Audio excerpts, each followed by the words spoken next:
Assalamualaikum warahmatullahi wabarakatuh. Alhamdulillahirabbil alamin, nahmaduhu wa nasta'inu wa nastaghfiruh wa na'udzu billahi min syururi anfusina wa min sayyiati a'malina, may yahdihillahu fala mudilla lahu wa may yudlil fala hadiya lahu. Asyhadu an la ilaha illallah wahdahu la syarika lahu wa asyhadu anna Muhammadan abduhu wa rasuluhu amma ba'du. Alhamdulillahirabbil alamin, kita dapat bertemu lagi dalam rangka diskusi lanjutan wirausaha digital gerobak online. Di sini pada kesempatan hari ini saya akan menjelaskan lanjutan tugas yang telah diberikan oleh dosen. Pertama, nilai dan identitas. Poin pertama, kita masalah apa di sekitar Anda yang cukup mengganggu hingga layak dipecahkan lewat bisnis. Dalam bisnis gerobak online di sini adalah mengapa bisnis itu ada, dikarenakan ada seorang owner itu mempunyai cita-cita, yaitu untuk memecahkan bagaimana bahwa UMKM ini bisa dibantu dengan kita atau dengan si owner tersebut. Salah satunya di gerobak online. Jadi mereka itu memberikan website biar mereka itu update, seperti membuat queries.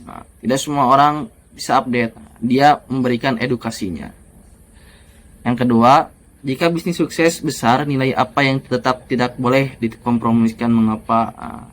Ketika bisnis sukses ini adalah ketika gerobak online ini sukses, dia itu mengkompromikan kejujuran, keadilan.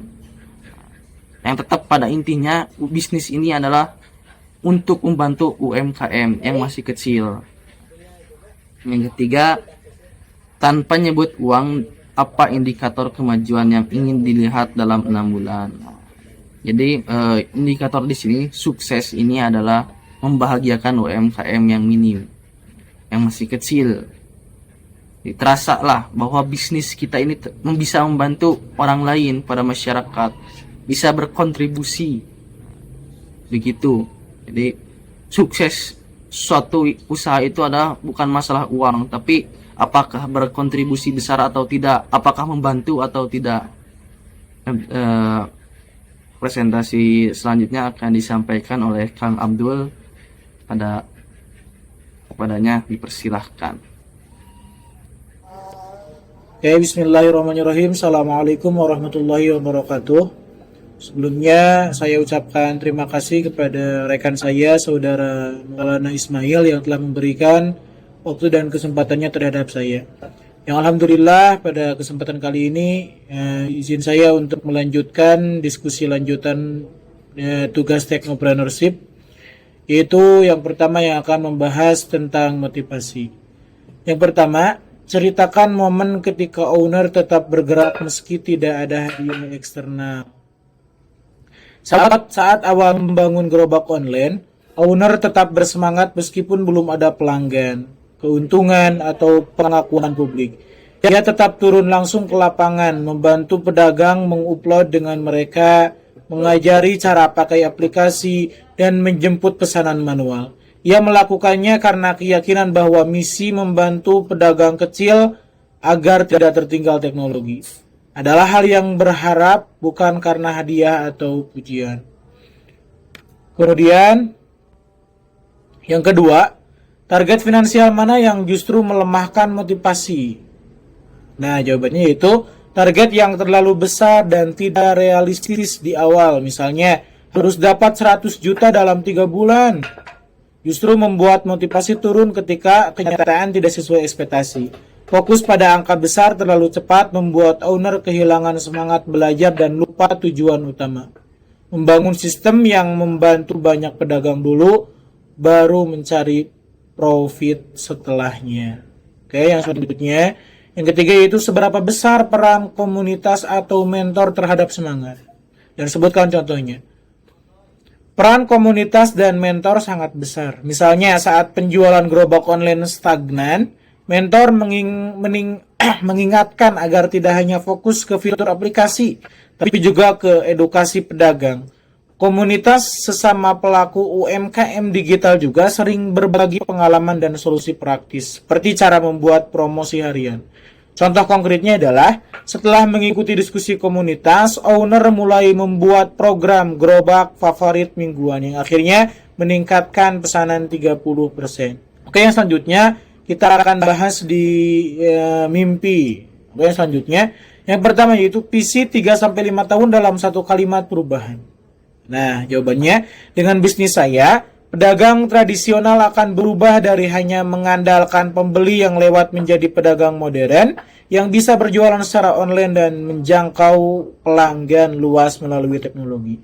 Oke, yang selanjutnya, jika visi tersebut mengawang, bagian mana yang bisa diukur dan diuji? Nah, jawabannya yaitu bagian yang bisa diukur dan diuji antara lain jumlah pedagang yang bergabung ke dalam platform, jumlah transaksi bulanan melalui aplikasi, peningkatan pendapatan pedagang penggunaan gerobak online, tingkat kepuasan pengguna melalui survei. Semua indikator itu bisa menjadi ukuran nyata seberapa jauh visi tercapai. Oke, yang selanjutnya yang terakhir, apa konsekuensinya jika visi tidak tercapai? Siapa yang paling dirugikan? Jawabannya yaitu, jika visi tidak tercapai, pedagang kecil tetap akan kesulitan bersaing di era digital dan kehilangan peluang pasar yang lebih luas. Yang paling dirugikan bukan hanya owner, tetapi juga para pedagang kecil yang kehilangan kesempatan untuk naik kelas ekonomi. Selain itu, tim internal juga kehilangan arah dan makna kerja. Mungkin itu diskusi lanjutan yang saya sampaikan. Mohon maaf atas segala kekurangannya. Dan selanjutnya saya serahkan ke Maulana Ismail. Terima kasih. Wassalamualaikum warahmatullahi wabarakatuh. Terima kasih. Bismillahirrahmanirrahim. Assalamualaikum warahmatullahi wabarakatuh. Perkenalkan, saya Taurikus Natiraga akan menyampaikan presentasi lanjutan terkait diskusi wirausaha gerobak online. Lebih tepatnya saya akan membahas tentang hambatan dan psikologi kegagalan. Yang pertama itu, kegagalan terakhir itu riset berbayar atau pivot. Sebenarnya dikarenakan gerobak online ini merupakan sebuah wirausaha yang baru satu tahun ke belakang, jadi untuk kegagalannya baik itu riset atau pivot belum kelihatan. Dikarenakan juga jangkauannya itu masih dekat, masih UMKM di sekitar kampus, sehingga belum kelihatan kegagalannya. Terus yang berikutnya, bias kognitif apa yang sering menjerumuskan, dan berikan contohnya. Mungkin bias kognitifnya yaitu adalah keterlambatan dalam merespon klien. Jadi karena mereka itu owner yang sedang melaksanakan kuliah, jadi dia itu harus membagi antara waktu kuliah dan waktu berbisnis. Sehingga ada saat ketika klien meminta dan beliau sedang melaksanakan kuliah, sehingga harus menunda permintaan klien tersebut. Nah, contohnya ada beberapa UMKM yang minta pembuatan desain website namun tidak langsung dieksekusi. Langsung berikutnya yang terakhir adalah apa biaya tak terlihat dari menunda eksekusi visi. Mungkin akibatnya itu yang pertama adalah ketidakpuasan dari klien karena adanya keterlambatan dalam penanganan permintaan. Yang kedua juga akan berpengaruh terhadap keterlambatan dalam mencapai tujuan untuk kesuksesan karena tadi adanya ketidakpuasan dari seorang klien. Baik itu mungkin dari pembahasan diskusi lanjutan tentang hambatan dan psikologi kegagalan yang dapat saya sampaikan. Untuk lebih lanjutnya silahkan kalian semua bisa periksa di websitenya sendiri Gerobak Online atau di Instagramnya Gerobak Online. Sekian dari saya, terima kasih. Saya kembalikan kepada moderator Maulana Ismail. Alhamdulillahirrahmanirrahim. Telah dipaparkan, dipresentasikan oleh teman-teman kita, Kang Torik sama Kang Abdul. Alhamdulillahirrahmanirrahim. Semoga presentasi kami jelas dan menambah wawasan kepada kita semua, khususnya pada kami yang masih fakir ilmu. Mohon maaf apabila banyak kekurangan. Sekian, Assalamualaikum warahmatullahi wabarakatuh.